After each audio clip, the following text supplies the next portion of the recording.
Hello class 10th NIS students. तो दोस्तों कैसे हैं आप लोग। दोस्तों इससे पहले हम पार्लियामेंट जो इंडिया के अंदर पार्लियामेंट किस तरीके की है इस पे बात कर रहे थे। इसमें हमने टॉप 10 क्वेश्चन कर लिए थे और ये 10वां क्वेश्चन था हमारे सामने, व्हाट इज़ द लोकसभा। ठीक है, और अगर आपने प्रीवियस वीडियोस नहीं देखी है तो जाकर देख लीजिएगा, क्योंकि आप लोगों के एग्ज़ाम लगभग बहुत करीब आ चुके हैं, चाहे वो 9th क्लास हो, 10th क्लास हो या सीबीएसई हो या एनआईएस हो, सबके एग्ज़ाम्स लगभग पास आ चुके हैं। तो अब आप लोगों को वेट करने की आवश्यकता बिल्कुल भी नहीं है। ठीक है, आप लोग मुझे कमेंट में बताइएगा कि अगर आपको एक नए टॉपिक पे इम्पोर्टेंट क्वेश्चन चाहिए तो वो टॉपिक कौन सा होगा, ये आप लोग मुझे खुद बताएंगे। ठीक है, चलिए सो एक बार फिर से 10th क्वेश्चन को देखते हैं, उसके बाद आगे बढ़ते हैं। और मैं फिर से कह रहा हूँ, अगर किसी भी तरह का डाउट हो या फिर कोई भी प्रॉब्लम हो तो इस नीचे दिए हुए नंबर पे मैसेज कर सकते हैं या फिर कमेंट भी कर सकते हैं। ठीक है, चलिए so what is the Lok Sabha. मैंने लास्ट लेक्चर में बात की थी कि 10वां क्वेश्चन था कि लोकसभा क्या है। तो लोकसभा या फिर आप इसे एक लोअर हाउस भी कह सकते हैं। तो मैंने कहा था कि लोकसभा यह जनप्रतिनिधि सभा है। ठीक है, जिसमें हम ये जानते हैं कि इसका जो इलेक्शन है ना वो डायरेक्ट लोगों द्वारा चुना जाता है, जो भी इलेक्टेड होता है। और इसके अलावा भारत की संसद का ये निचला सदन कहलाता है और अपर जो सदन है यानी ऊपरी सदन जो है वो राज्यसभा होता है। ठीक है, यहाँ तक हमने कल पढ़ लिया था। चलिए सो 11th क्वेश्चन देखते हैं, और 11th क्वेश्चन है हमारे सामने, व्हाट इज़ द राज्यसभा, यानी राज्यसभा क्या है। तो चलिए देखते हैं आंसर। द राज्यसभा और council of states is the upper house of parliament representing the states and union territory of India. यानी कि राज्यसभा या राज्यों की परिषद संसद का ऊपरी सदन है जो भारत के राज्यों और संघ प्रदेशों का प्रतिनिधित्व करता है। ठीक है, क्योंकि हम सब जानते हैं कि जो राज्यसभा है वो राज्यों की परिषद होती है। ठीक है, और संसद का ऊपरी सदन है। इसके लिए कोई मेन वो चीज़ नहीं होती है। कि आपको बताऊं, अगर कोई भी विधेयक पास करना है तो सबसे पहले वो लोकसभा में उठेगा, फिर राज्यसभा में सहमति आएगी और फिर राष्ट्रपति द्वारा साइन किया जाएगा। सिर्फ वित्त विधेयक यानी बजट से रिलेटेड जो भी चीज़ें होगी वो सब सिर्फ लोकसभा ही देखेगी। ठीक है, क्लियर, समझ में आ गया।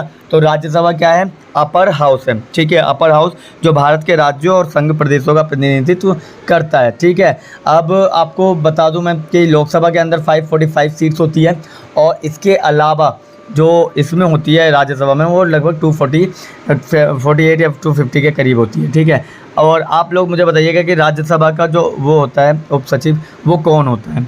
ठीक है, चलिए तो 12th क्वेश्चन है हमारे सामने। 12th क्वेश्चन है, how are the members of the Lok Sabha elected, यानी लोकसभा के सदस्य कैसे इलेक्ट होते हैं। तो आंसर है, members of the Lok Sabha are elected by the direct election from constituencies across India. ठीक है, लोकसभा के सदस्य जो है ना वो सीधे भारत के निर्वाचन क्षेत्रों से चुनाव के माध्यम से चुने जाते हैं। ठीक है, समझ में आ गया। हमने अभी ऊपर यही बात की थी कि लोकसभा जो है ना उसके जो भी निर्वाचन किए जाते हैं वो निर्वाचन क्षेत्र जो भी चुना जाता है वो डायरेक्ट लोगों के द्वारा चुना जाता है, जो भी व्यक्ति चुना जाता है लोकसभा में। ठीक है, चाहे पीएम हो या कैबिनेट हो या कोई भी सांसद हो ना, वो सब इसमें आते हैं। ठीक है, चलिए 13th क्वेश्चन है, how are member of the Rajya Sabha chosen, यानी राज्यसभा का मेंबर कैसे चुना जाता है। तो members of the Rajya Sabha are elected by the state legislature and some are appointed by the president. ठीक है, तो राज्यसभा के जो सदस्य हैं वो राज्य विधानसभाओं से द्वारा चुने जाते हैं और कुछ जो होते हैं वो राष्ट्रपति द्वारा भी नियुक्त होते हैं। ठीक है, पहले एंग्लो इंडियन को नियुक्त किया जाता था मगर अब थोड़ा कम कर दिया राष्ट्रपति द्वारा। ठीक है, तो ये भी जो चुनाव होता है ना ये सारा का सारा कहाँ से होता है, राज्य विधानसभाओं से होता है। ठीक है, 14th है, what is the term length for Lok Sabha member, यानी कि लोकसभा मेंबर्स के लिए कितना टर्म होता है।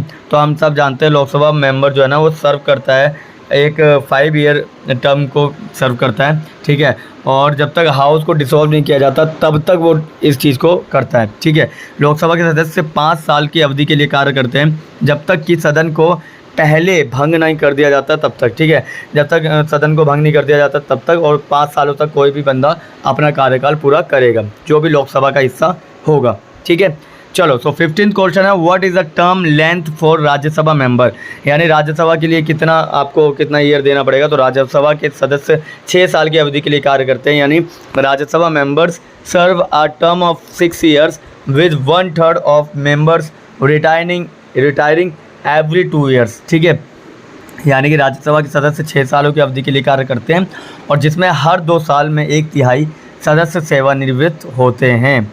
ठीक है, क्लियर। चलो अगला देखते हैं। 16th क्वेश्चन हमारे सामने, what happen if the Lok Sabha passes a no confidence motion, यानी कि क्या होगा जब लोकसभा के अंदर अविश्वास प्रस्ताव आ जाएगा। तो देखो लिखा है, if the Lok Sabha passes a non confidence motion the prime minister and the entire cabinet must resign.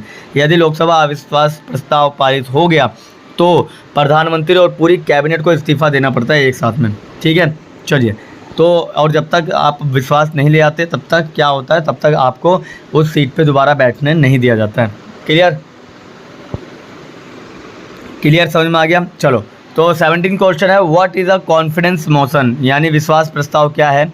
तो आंसर है हमारे सामने, a confidence motion is a parliamentary procedure use to demonstrate that the government still has the support of the majority in the Lok Sabha. ठीक है, विश्वास प्रस्ताव एक संसदीय प्रक्रिया है जिसका उपयोग यह दिखाने के लिए किया जाता है कि सरकार को अभी भी लोकसभा में बहुमत का समर्थन प्राप्त है। ठीक है, यानी सरकार को लोकसभा का बहुमत समर्थन होगा ना, तो जाहिर सी बात है वो क्या करेंगे, वो एक संसदीय प्रक्रिया से विश्वास प्रस्ताव क्लियर कर सकते हैं। ठीक है, इसका उपयोग ही इसीलिए होता है। ठीक, चलिए अगला है 18 question, what role does the speaker of the Lok Sabha play, यानी कि स्पीकर जो होता है ना लोकसभा का अध्यक्ष जो होता है उसका काम क्या होता है। तो देखिएगा answer, the speaker presides over the sessions of the Lok Sabha, ensures orderly conduct and represents the house in all external matters, यानी लोकसभा के अध्यक्ष सत्रों की अध्यक्षता करते हैं, व्यवस्थित संचालन सुनिश्चित करते हैं और सदन का प्रतिनिधित्व बाहरी मामलों में करते हैं। ठीक है, समझ में आ गया। ये 18 क्वेश्चन था। चलिए 19 क्वेश्चन देखते हैं। 19 क्वेश्चन है हमारे सामने, what role does the chairman of the Rajya Sabha play. ठीक है, कौन सा रोल इनमें से चेयरमैन जो होता है राज्यसभा का वो प्ले करता है। तो इंग्लिश में देखते हैं, the chairman who is the vice president of India, यानी वाइस प्रेसिडेंट जो होता है भारत का वही राज्यसभा का चेयरमैन होता है। Presides over the Rajya Sabha session and ensures smooth functioning, अध्यक्ष जो होता है वह भारत के उपराष्ट्रपति होते हैं और राज्यसभा सत्रों की अध्यक्षता करते हैं और सुचारू संचालन सुनिश्चित करते हैं। ठीक है, समझ में आ गया। चलिए, and the last question of this evening, फिर से कह रहा हूँ, अगर कोई भी टॉपिक आपको इम्पोर्टेंट या टफ लग रहा है तो आप लोग इसके लिए आप मेरी प्रीवियस या तो आप मुझे सजेस्ट कर दीजिएगा या फिर प्रीवियस वीडियोस भी देख लीजिएगा, उसके अंदर मैंने सारी चीज़ें करा रखी है। और अगर कोई सब्जेक्ट लेकर आना आपको नया कि इस सब्जेक्ट पे बात की जाए तो मैं उस सब्जेक्ट पे भी बात करूँगा, बट आपको इस पर्सनल नंबर पे एक बार, यहाँ जो कॉर्नर पे नंबर है ना, उस नंबर पे एक बार मैसेज करके मुझे उसका थोड़ा कंटेंट भेज देना कि भैया ये है, क्योंकि देखो कई सारे सब्जेक्ट नए होते हैं जो कि मुझे समझ नहीं आते।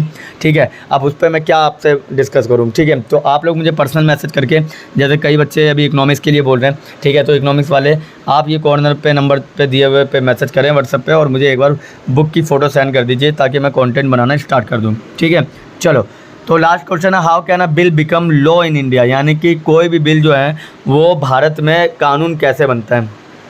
तो a bill must be passed by both house of parliament and receive the president's assent to become law, यानी एक बिल को कानून बनने के लिए संसद के दोनों सदनों में पारित किया जाता है और राष्ट्रपति की सहमति प्राप्त करनी चाहिए।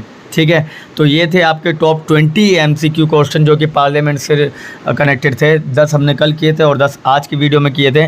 और फिर भी आपको कोई नई वीडियो लानी है, कोई नए टॉपिक पे बात करनी है जो आपको समझ ना आ रहा हो, तो उसके लिए आप नीचे कमेंट पे मैसेज करके भी बोल सकते हैं या फिर कमेंट में भी बता सकते हैं। ठीक है, चलिए आज के लिए बस इतना ही मिलते हैं कल किसी और वीडियो के साथ। कल एक और नए वीडियो जो भी होगा इंपॉर्टेंट उसके साथ, बाकी कोई भी डाउट हो तो फिर से देख लीजिएगा। ठीक है, चलिए मिलते हैं किसी और वीडियो में, तब तक के लिए थैंक यू और धन्यवाद।